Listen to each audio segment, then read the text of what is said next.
recently I finished these 28 D&D pixel art conditions. It was kind of just a personal project. One, to get my feet wet with pixel art and kind of learn the medium. And two, for my own D&D game. So I've been a D&D DM for about 10 years, a forever DM.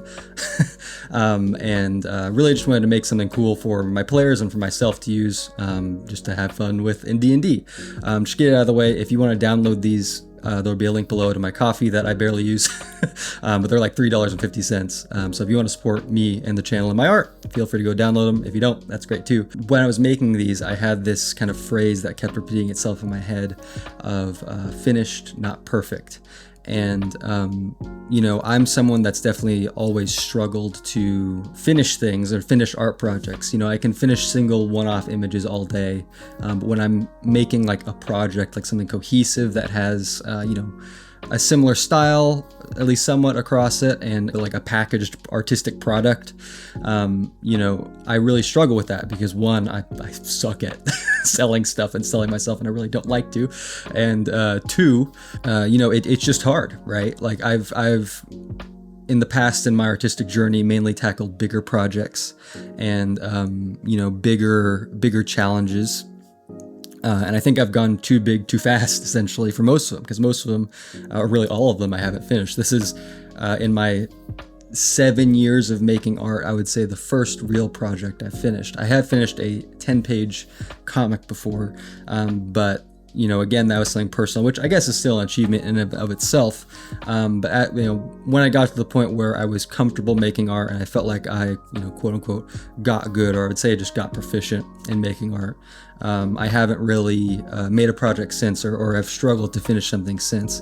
And and maybe you resonate with this too. Like I'm the kind of person that I can think up and plan projects all day, and like I said, finish single one-off images all day. But when you actually go through the process of them, and you get through that honeymoon phase, and you just are, you still want to finish the thing because you're hanging on to that initial passion you had for it, but you essentially hate it, right? Like it's the hard part of making art.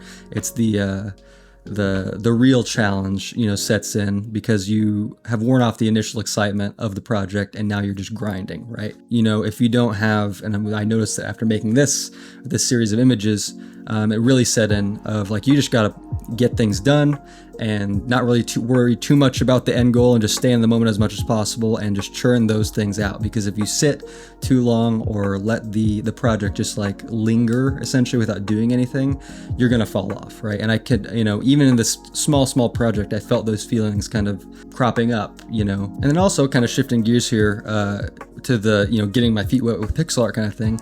I really realized through this project that color and contrast are so important in this medium. Most of these images, other than the black, if you count the black, they maybe have 4 colors, but most of them are 3 color palettes, 4 with the black and the white outline. The white outline's mainly for readability in all these images. And I didn't record every single one, again, just because I was trying to churn them out and get them done. I think the reason why I've really kind of latched on mentally to pixel art more so than any other medium, at least as of late, is, and I'm still enjoying other stuff. I'm sure I'll go back and do inking and stuff at some point, once again the honeymoon of this wears off. But I really enjoy it, I think, because it scratches that video editing brain that I have. It feels like putting a puzzle together, and all art feels that way to some degree, but this really does, because you're essentially going it's like pointillism kind of. You're going dot by dot, essentially pixel by pixel, to manifest something. So it uses, I think I've noticed, at least for me, less of the free-flowing side of my creativity and much more of that technical structured side that I'm much more honestly proficient in than the free-flowing stuff. I can flow too, but I have that video editor technical mind to my artistic mind as well that is more developed, I would say, than the free-flowing nature of a 2D artist or an illustrator. And again, I can do both, and I have both, but because I do want more video making more, I definitely feel that playing to my strength here. And I think I notice it in my images too. I really resonate with the medium, and it feels really good making stuff here. And something else it really has forced me to do is learn color properly. Color is something I feel like I've always been somewhat naturally good at.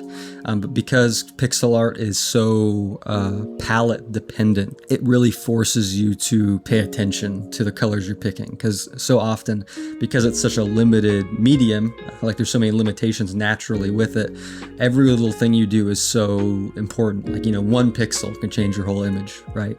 So, and one color, so on and so forth, can change your whole image. So you really have to like just watch out for what you're doing constantly. And, you know, it really like puts structure around the fundamentals, for me at least. So if you find yourself, maybe you have a similar way of thinking to me and you're kind of resonating with what I'm saying, you know, maybe give pixel art a shot and it might reinforce some of those things. Same thing with like silhouette, stuff like that. Like I'm basically kind of telling on myself all the parts of art that I kind of just ignored. You know, I'm a self-taught artist, 2D artist at least. So, you know, some of the fundamentals I latched onto more than others, and others I was like, I'll figure it out as I go, and I just drew what I liked. And, you know, it's worked out for me so far, but I definitely have aspects of my technical repertoire that are lacking more than others. So I feel like this is really helping me it's really helping flesh me out, you know.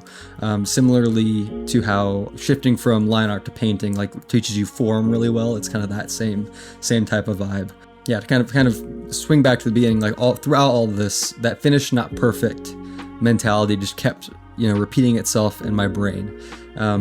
Because, you know, the things I'm making in this video, like, they're very easy, right? For at least my skill level. Like, I didn't really struggle too hard making any of these images. Even like the heart, like the anatomical heart, wasn't super difficult to make. What really challenged me was just getting things done. They're getting to a point of good, you know, some of them might be great. Like I think, again, the one that sticks with me is the anatomical heart. I thought I really nailed. Others, you know, maybe are a little bit lacking. All of them I would change stuff with, but, you know, I really had to just let that go. Get through the finish line and get them done. I think what also really helped me finish it is in the back of my head, even though I was doing this primarily for me and they don't really care, quote unquote, right? Like they just enjoy it, I assume. But I had my players kind of in the back of my head, for the players I DM for D&D, of like, you know, if I don't finish this, I'm letting them down. And so that was another motivator as well of, you know, these ideas and creative ideas come into our brains for a reason. And if you ignore them and you don't make the thing, you know, sometimes that's okay. And oftentimes, you know, I think it's fine. Like the universe isn't going to break because you don't make a project. But, you know, I think every time as an artist we make things, the world benefits from it.